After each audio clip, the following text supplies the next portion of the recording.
बुलेटिनची सुरुवात राजकीय गोटातल्या एका बातमीनं। विधान परिषद निवडणुकीसाठी सर्वच पक्षांनी रणनीती आखली आहे। भाजपच्या 5व्या उमेदवारामुळे विधान परिषदेत चुरस निर्माण झाली आहे।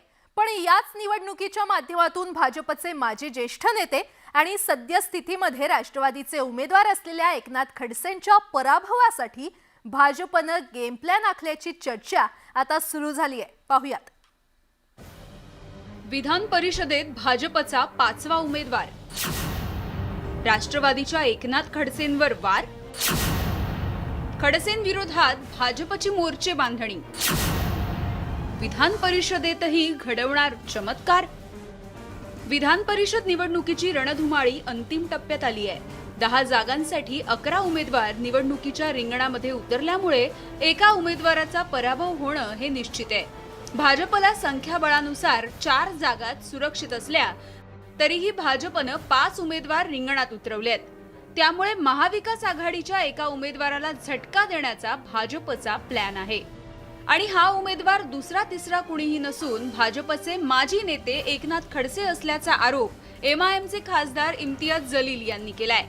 काय आहे की मला जे कळालेलं आहे की जे एनसीपीने जे उमेदवार दिलेले आहे एकनाथ खडसे साहेब, त्यांना पराभव करण्यासाठी भारतीय जनता पार्टी पूर्ण ताकद लावणार आहे आणि भारतीय जनता पार्टीने जे एक ॲडिशनल कॅन्डिडेट दिलेला आहे ते फक्त पैशाच्या जोरावर दिलेला आहे। त्यांनाही माहीत आहे हे गुप्त मतदान असल्यामुळे आपण कोणालाही पैशाच्या जोरावर विकत घेऊ शकतो। विधान परिषद निवडणुकीत शिवसेनेकडून सचिन अहिर आणि आमशा पाडवी निवडणूक लढतायत, तर काँग्रेसकडून भाई जगताप आणि चंद्रकांत हंडोरेंना उमेदवारी मिळाली आहे। राष्ट्रवादीकडून रामराजे निंबाळकर आणि एकनाथ खडसे मैदानात आहेत, तर भाजपनं प्रवीण दरेकर, श्रीकांत भारतीय, राम शिंदे, उमा खापरे आणि प्रसाद लाड असे 5 उमेदवार आखाड्यात उतरवले आहेत। भाजपचा 5वा उमेदवार निवडायचा झाल्यास भाजपला 135 मतं गोळा करावी लागतील। राज्यसभा निवडणुकीत भाजपनं महाविकास आघाडीच्या गोटातील जवळपास 6 मतं फोडली होती। त्यामुळे या निवडणुकीतही अशीच तोडफोड करण्याचा भाजप प्रयत्न करत असणार हे निश्चितच आहे। भाजपचे नेते सुद्धा विजय आमचाच आहे असं म्हणत संकेत देत आहेत। इम्तियाज जलील हे काय म्हणाले या संदर्भात मला काहीच बोलायचं नाही, कारण ते पुरते उघडे पडले आहेत। हे अतिशय स्पष्ट झालेलं आहे आणि म्हणून आपल्या ए टीमला मदत होणारी वक्तव्य ते करतात। भारतीय जनता पार्टी कुठल्याही व्यक्तीला टार्गेट करून ही निवडणूक लढत नाहीये। भारतीय जनता पार्टी आपला उमेदवार निवडून आणण्याकरता ही निवडणूक लढते। भाजपच्या रणनीतीची स्वतः एकनाथ खडसेंना सुद्धा कल्पना आहे, त्यामुळे त्यांनी 3 दिवसांपूर्वीच गाफील न राहण्याचा सल्ला महाविकास आघाडीला दिलाय। राज्यसभेच्या निवडणुकीचा अनुभव लक्षात घेता अधिक काळजीपूर्वक या विधान परिषदेच्या निवडणुकीकडे पाहतो आहोत। कुठल्याही प्रकारचा दगाफटका न होता ही निवडणूक जिंकायची आणि या दृष्टीनं सर्व मिळून प्रयत्न करायचे अशी भूमिका पक्षाने घेतलेली आहे। एकंदरीतच राज्यसभा निवडणुकीत भाजपनं शिवसेनेच्या संजय पवारांचा पराभव करत भाजपवर निशाणा साधणाऱ्या शिवसेना नेते संजय राऊतांना जोरदार प्रत्युत्तर दिलं होतं। एकनाथ खडसेंनी तर महाराष्ट्र भाजपचा चेहरा असलेल्या देवेंद्र फडणवीसांवर थेट हल्ले केले आहेत। त्यामुळे विधान परिषदेत एकनाथ खडसेंचा पराभव करण्यात भाजप यशस्वी होतं की खडसे भाजपवर शिरजोर होत विधान परिषदेमध्ये पोहोचणार हे बघणं महत्त्वाचे ठरणार आहे। सिद्धार्थ गोदामसह bureau report, news 18 Lokmat, Aurangabad. Rajya Sabha निवडणूक निकालानंतर संजय राऊतांनी केलेल्या वक्तव्यांमुळे महाविकास आघाडीचं विधान परिषदेचं गणित बिघडण्याची शक्यता आहे। महाविकास आघाडीवर अपक्ष आमदारांचा रुसवा कायम आहे। अपक्षांच्या दुखत्या नसवर बोट ठेवण्याचा प्लॅन भाजपनं आखलाय। पाहुयात न्यूज 18 लोकमतचा हा खास रिपोर्ट। निवडणुकीच्या तोंडावर अपक्ष महाविकास आघाडीवर रुसले। महाविकास आघाडी समर्थकांच्या संपर्कात भाजप, अपक्षांना सोबत ठेवण्याचं महाविकास आघाडी समोर आव्हान। हा काही अपेक्षित मतं होती अपक्षांची, ती नसतील मिळाली, पण आमची मतं फुटली नाही। संजय राऊत यांच्या या वक्तव्यामुळे विधान परिषद निवडणूक महाविकास आघाडीसाठी सोपी राहिलेली नाही। राज्यसभा निवडणुकीतल्या पराभवानंतर संजय राऊत यांनी केलेल्या टीकेमुळे सरकार समर्थक अपक्ष दुखावलेत. काही अपक्ष आमदार खासगीमध्ये सुद्धा नाराजी बोलून दाखवू लागलेत. सत्ताधारी बोलत असतील तर मतदानाच्या बद्दल वेगळा विचार करायला हरकत नाही असंही अपक्षांना वाटू लागलंय. या अपक्षांचं दुखावणं भाजपच्या पथ्यावर पडल्याची परिस्थिती निर्माण झाली आहे. नाराज आमदार भाजपच्या संपर्कात असल्याची माहिती सुद्धा समोर आली आहे आणि भाजप नेत्यांनी काही सूचक विधानं केली आहेत. आमदार विकाऊ वस्तू आहे. कुठल्या आमदारांनी विरोधात त्या ठिकाणी मतदान केलं? मला वाटतं आचारसंहितेचा भंग आहेच, परंतु आपल्याला मदत करणाऱ्यांच्या विषयी अशा प्रकारचं बोलून त्यांचा जनतेच्या मनातला विश्वास कमी करणं, त्यांची त्या ठिकाणी नाचक्की करणं, हे संजय राऊत त्या ठिकाणी त्यांच्या महाविकास आघाडीला किंमत मोजावी लागेल.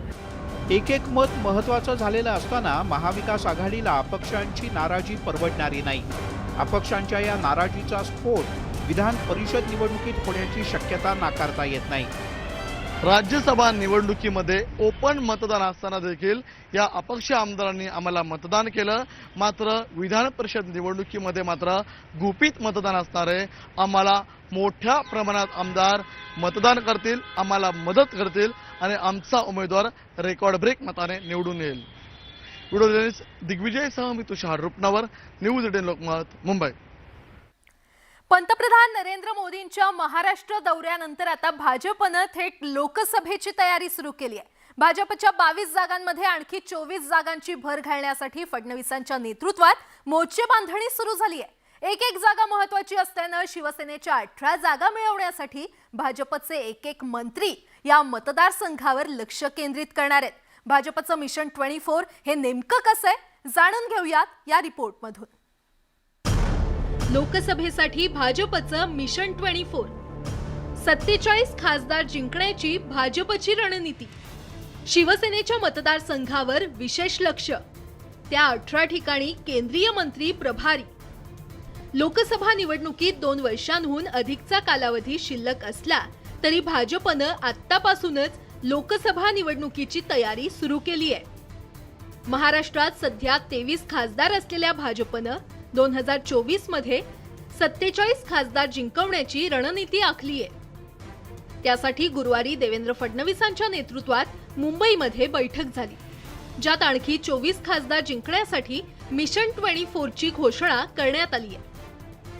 जे आम्ही जिंकलो आहोत त्याच्यावर तर आम्ही कॉन्सन्ट्रेट करतोच आहोत, पण आपल्याला नव्याने जे जिंकायचे आहे असे देखील आम्ही काही निवडले आहे. आणि याच्या व्यतिरिक्त म्हणजे जे आज काही 16 मतदारसंघ जे आम्ही निवडले आहेत याच्या व्यतिरिक्त अजून 8 मतदारसंघावर आम्ही कॉन्सन्ट्रेट करणार.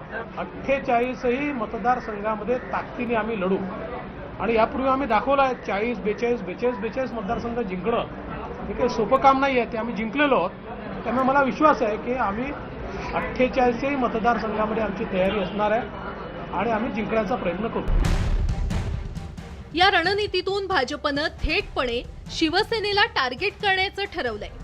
कारण शिवसेनेचे ज्या 18 मतदारसंघात खासदार आहेत त्या सर्व 18 मतदारसंघांमध्ये भाजपचे केंद्रीय मंत्री प्रभारी असणार आहेत. तसे संकेतच देवेंद्र फडणवीसांनी दिले.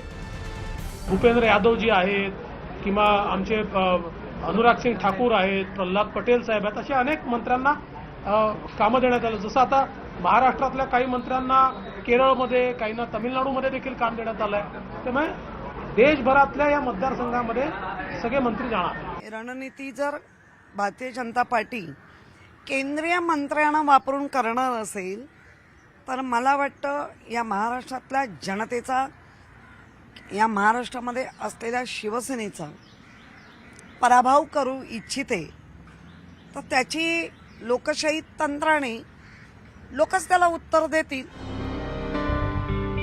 एकंदरीतच महाविकास आघाडीचे नेते विधान परिषद त्यानंतर होणाऱ्या स्थानिक स्वराज्य संस्थांच्या निवडणुकीच्या दृष्टीनं पावलं टाकताना दिसतायत. भाजपनं मात्र तब्बल 2 वर्षांआधीच लोकसभेची तयारी सुरू केल्याचं चित्र आहे. त्यामुळे भाजपची ही ऍडव्हान्स रणनीती शिवसेनेला कोंडीत पकडण्यात यशस्वी होते का हे येत्या काळातच स्पष्ट होणार आहे. मुंबईहून तुषार रुपनवारसह ब्युरो रिपोर्ट, न्यूज 18 लोकमत. लोकसभेत एक जागा जिंकणं गरजेचं असतं. त्यामुळे आता भाजपनं 2019 मध्ये शिवसेनेनं जिंकलेल्या 18 जागांवर विशेष लक्ष केंद्रित केलंय. त्यामुळे शिवसेनेनं जिंकलेल्या जागा काबीज करण्यासाठी भाजप एक मंत्री मैदानात उतरवणार आहे. नेमक्या कोणत्या मतदारसंघात भाजपचे प्रभारी नेमले जाणार आहेत, आपण ग्राफिक्सच्या माध्यमातून जाणून घेऊयात. तर बुलढाण्यातले प्रतापराव जाधव आणि रामटेकमधले कृपाल तुमाने यांच्या मतदारसंघावर भाजपचं विशेष लक्ष असणार आहे. त्यानंतर यवतमाळ वाशिमच्या भावना गवळी आणि हिंगोलीचे हेमंत पाटील यांच्या देखील मतदारसंघावर भाजपनं लक्ष केंद्रित केलेलं आहे. परभणीचे संजय जाधव आणि नाशिकचे हेमंत गोडसे यांच्या मतदारसंघावर देखील भाजपचं विशेष लक्ष असणार आहे. त्यानंतर पालघरचे राजेंद्र गावित आणि कल्याणचे श्रीकांत शिंदे हे खासदार यांच्या सेनेच्या मतदारसंघावर देखील भाजपचं लक्ष असणार आहे. ठाण्याचे राजन विचारे आणि मुंबई उत्तर पश्चिम विभागातले गजानन कीर्तीकर यांच्या मतदारसंघाला देखील भाजपकडून खरं तर टार्गेट केलं जाणार आहे. त्यानंतर मुंबई दक्षिण मध्य मतदारसंघाचे राहुल शेवाळे आणि मुंबई दक्षिणचे अरविंद सावंत, मावळचे श्रीरंग बारडे आणि शिर्डीचे सदाशिव लोखंडे यांच्या मतदारसंघावर देखील भाजप विशेष तिथे लक्ष देणार आहे. त्यानंतर उस्मानाबादचे ओमराजे निंबाळकर आणि रत्नागिरी सिंधुदुर्गाचे विनायक राऊत यांच्या मतदारसंघाकडे देखील लक्ष असणार आहे. कोल्हापूरचे संजय मंडलिक आणि हातकणंगलेचे खासदार धैर्यशील माने यांच्या मतदारसंघात देखील भाजपचं विशेष लक्ष असणार आहे. आणि आता वळूयात पुढच्या बातमीकडे. वाहनांची बोगस नोंदणी आणि ती सुद्धा बुलडाण्याच्या आरटीओ मध्ये सुरू असल्याचा प्रकार उघडकीस आलाय. तब्बल 34 वाहनांची बोगस नोंदणी झाल्याची कबुली सुद्धा न्यूज 18 लोकमतच्या छुप्या कॅमेऱ्यामध्ये कैद झाली आहे. पाहूयात. बुलडाणा आरटीओ कार्यालयात वाहनांच्या बोगस नोंदणी प्रकरणी कर्मचाऱ्यांचं लॉगिनच बंद करण्यात आलंय. या प्रकरणी एक कार सुद्धा ताब्यात घेण्यात आली. सहाय्यक प्रादेशिक अधिकारी गोपाळ वारोकर यांनी कॅमेऱ्याच्या समोर बोलण्यास नकार दिला, पण त्यांनी दिलेली कबुली छुप्या कॅमेऱ्यात मात्र कैद झाली. कुठल्याही गाडीला कुठला नंबर देता कागदाचा हेरफेर, फोर व्हीलरला टू व्हीलरचा देता येतो, टू व्हीलरला फोर व्हीलरचा देता येतो. फी भरून आहे तेवढी, एक स्पेसिफिक शासनाची फी तेवढी भरून देता येतो, असं काय नाही. फक्त त्याच्यामध्ये ह्या 34 वाहनांमध्ये ऑफलाईन मधील नोंदणी भासवून विविध 34 चारचाकी गाड्यांच्या कागदपत्रांची तपासणी न करताच ऑनलाईन नोंदणी करण्यात आली. देशमुख, जोगेवार आणि खोब्रागडे या कर्मचाऱ्यांचं लॉगिन त्यामुळे बंद करण्यात आलंय. उपप्रादेशिक परिवहन अधिकारी प्रसाद गाजरे यांनी ही कारवाई केली. परिणामी उपप्रादेशिक कार्यालयातील कर्मचारी आणि दलालांमध्ये एकच खळबळ उडाली आहे. बुलढाणा जिल्ह्यामध्ये आरटीओ विभागात 34 गाड्यांची बनावट नोंदणी झाल्या असल्याचा धक्कादायक प्रकार समोर आला आहे. ऑफलाईन नोंदणी भासवत ऑनलाईन पद्धतीने ही संपूर्ण नोंदणी या ठिकाणी करण्यात आलेली आहे. ज्या नोंदण्या ज्या आहेत त्या संपूर्ण नोंदण्या बनावट असल्याचं या ठिकाणी आता समोर आलं आहे. MH28 AJ ही सिरीज ट्रॅक्टरसाठी असताना दलालांच्या मदतीनं या सिरीजमधले काही नंबर इतर वाहनांना देण्यात आले आहेत. या प्रकरणी वाहनाच्या मालकांना सुद्धा चौकशीसाठी बोलावण्यात आलंय. आरटीओ विभाग पुन्हा एकदा चर्चेत सापडला आहे. या तिन्ही कर्मचाऱ्यावर आता आरटीओ विभागाचे वरिष्ठ अधिकारी नेमकी काय कारवाई करतात आणि बनावट नोंदणी झालेल्या गाड्यांची कशी तपासणी करतात हे पाहावं लागणार आहे. राहुल खंडारे, न्यूज 18 लोकमत, बुलढाणा. चोरांना आता पोलीस तर सोडाच, पण देवाची देखील भीती राहिलेली नाहीये. मंदिरातून दानपेटी चोरणारे चोर आता घंटा देखील चोरायला लागलेत. सीसीटीव्हीची नजर आणि देव समोर असताना देखील चोरांचे हात थरथरत नाहीयेत. पाहूयात.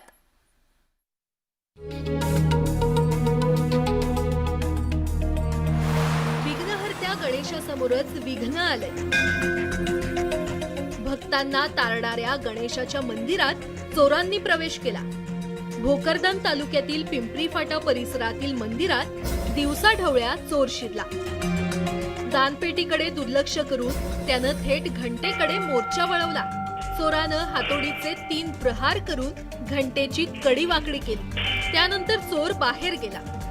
काही क्षणातच तो त्याच्या 4 साथीदारांसोबत आत आला आणि घंटा एका पिशवीत टाकून त्यांनी पोबारा केला.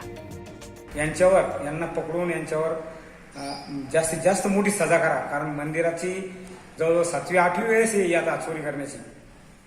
ह्यावेळेस चोर आमच्या कॅमेऱ्यात कैद झाले आणि आम्ही ते पोलीस स्टेशनला दिले. प्रशासनाला कळकळीची विनंती आहे पोलीस प्रशासनाला की हे चोर तात्काळ पकडून त्यांना कडी मोठी सजा द्या. मंदिरातील दानपेटी फोडून चोर पैसे लांबवतात. मात्र या चोरांचा पैशांपेक्षा जास्त भरोसा घंटेवर आहे का, असा प्रश्न निर्माण झालाय. तर दुसरीकडे सीसीटीव्हीच्या आधारे पोलिसांनी तपास सुरू केलाय.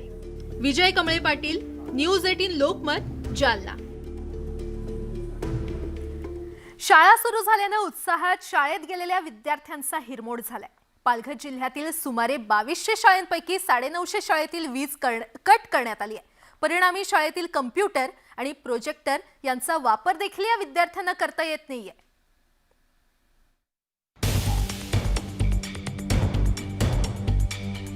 शाळेतील प्रोजेक्टरसह इतर इलेक्ट्रॉनिक आणि इलेक्ट्रिक वस्तू धूळ खात पडल्या.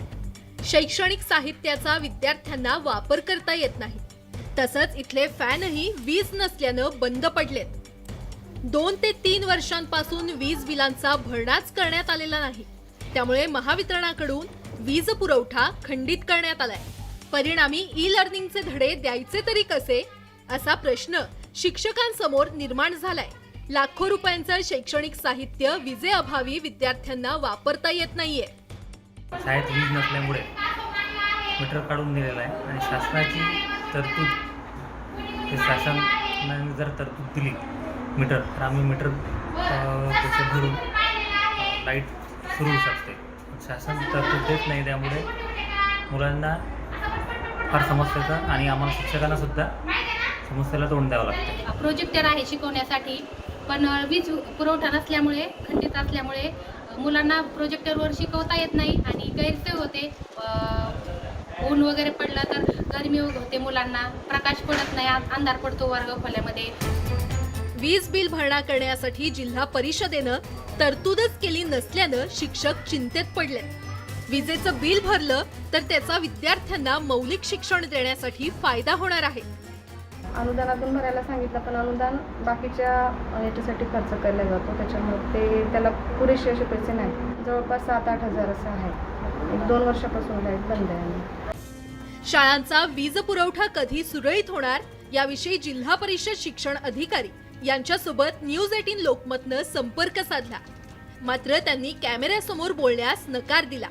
परिणामी विद्यार्थ्यांना शैक्षणिक साहित्य कधी वापरता येणार आणि वीज बिल कधी भरलं जाणार या प्रश्नांची उत्तरं काही मिळत नाहीत.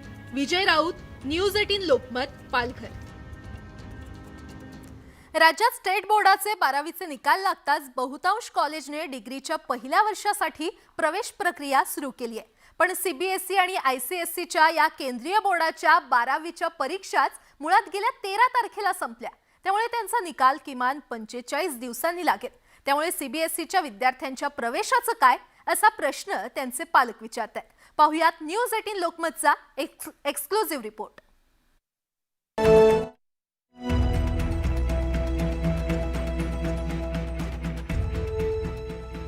12वीचे निकाल जाहीर होताच HSC बोर्डाची मुलं डिग्रीसाठी प्रवेश घेऊ लागलेत. बहुतांश कॉलेजेसमध्ये प्रवेश प्रक्रिया सुरू झाली आहे. तसे फलकच दर्शनी भागात लावले गेले आहेत.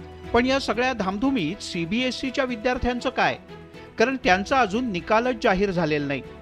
त्यामुळे जर सर्व प्रवेश झाले तर आमच्या मुलांचं काय, असा परखड प्रश्न पालक उपस्थित करतात.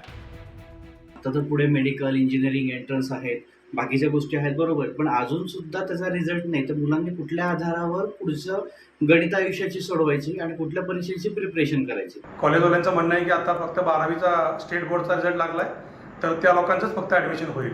मग असं असेल तर आमच्या पाल्यांनी काय करायचं? ज्यांचे पाल्ले सीबीएसई केलेले आहेत त्यांनी काय करायचं? 12वीच्या बोर्डाचे निकाल मागे पुढे लागत असल्यानं शैक्षणिक वर्ष सुरू करणं कॉलेजेससाठी जिकरीचं होऊन बसलंय. तरीही सीबीएसईच्या विद्यार्थ्यांसाठी काहीतरी करू, असं SP कॉलेजच्या प्राचार्यांनी म्हटलंय. ही प्रोसेस की लगेच 1 दिवसात सुरू केली की 4 दिवसात संपत नाही. त्या मेरिट फॉर्म्समधनं ॲडमिशन फॉर्म सॉर्ट करून पहिली लिस्ट, दुसरी लिस्ट, तिसरी लिस्ट लागेपर्यंत हा मंथ एंड आमचा येणार आहे. मग 1 जुलैला आम्ही एक कॉलेज सुरू करू आणि तरीही प्रोसेस चालू राहील. परत आम्ही एक्सटेंड करू मेरिट फॉर्म भरायची तारीख. परत मुलं तोपर्यंत CBSEची मुलं यायला लागतील आणि त्यांची 10 तारखेला लागू दे, 15 तारखेला कधीतरी रिझल्ट लागेल तेव्हा पण ती या प्रवाहात येऊ शकते. या शैक्षणिक गोंधळाबद्दल शासन दरबारी अजून साधी खबरबात सुद्धा नाही. उलट न्यूज 18 लोकमतनं ही बाब संस्था चालकांच्या लक्षात आणून देताच त्यांनी विद्यापीठाला पत्र लिहून याबद्दल स्पष्टता करण्याची मागणी केली आहे. मॉडर्न कॉलेजचे मुख्य ट्रस्टी डॉक्टर गजानन एकबोटे यांनी न्यूज 18 लोकमतच्या या पुढाकाराबद्दल आभारही मानले. शासन स्तरावर अजून काही नाही म्हणजे माहीतच नाही लोकांना, ही डिफिकल्टीज माहीत नाही आहे. हे तुम्ही ध्यानात आणून दिलं तेव्हा हे, आणि आमच्या प्राचार्यांनी मला सांगितलं तेव्हा मी शासनाला लगेच ताबडतोब विचारलं डायरेक्टरला. ते म्हणलं आम्हाला कोणी अजून अप्रूव्ह झालेलं नाही आहे, अप्रूव्ह झालं की आपण त्यात तोडगा काढू. CBSEचे निकाल उशिरानं लागणार असल्यानं केंद्रीय मेडिकल इंजिनिअरिंग CET ऑगस्ट महिन्यापर्यंत लांबणीवर पडली आहे. पण ही झाली सायन्सच्या विद्यार्थ्यांची गोष्ट. कॉमर्स आणि आर्ट्सला जाऊ इच्छिणाऱ्या CBSEच्या विद्यार्थ्यांचं काय, हा प्रश्न मात्र कायम आहे. स्टेट बोर्डाचे 12वीचे निकाल लागल्यामुळं सगळ्याच महाविद्यालयांमध्ये असे FY, BA, BCom आणि BSc साठी, BCS साठी ऍडमिशन प्रोसेस सुरू झालेली. पण या ऍडमिशन प्रोसेसमध्ये CBSE आणि ICSEच्या मुलांना सहभागी होता येत नाही. अशासाठी कारण त्यांच्या परीक्षाच मुळात आता कुठं संपल्यात, निकाल अजून किमान 40-45 दिवस लागतील. त्यामुळे या मुलांना, CBSEच्या मुलांना विशेष करून मेट्रो सिटीजमध्ये या पुढचे बेसिक सायन्ससाठी ऍडमिशन घेताना खूप अडचणी येणार आहेत. त्यामुळे शासन आणि शिक्षण विभाग हा प्रश्न नेमका कसा सोडवणार हेच पाहावं लागणार आहे. व्हिडिओ जर्नलिस्ट गणेश कदमसह चंद्रकांत फुंदे, न्यूज 18 लोकमत, पुणे.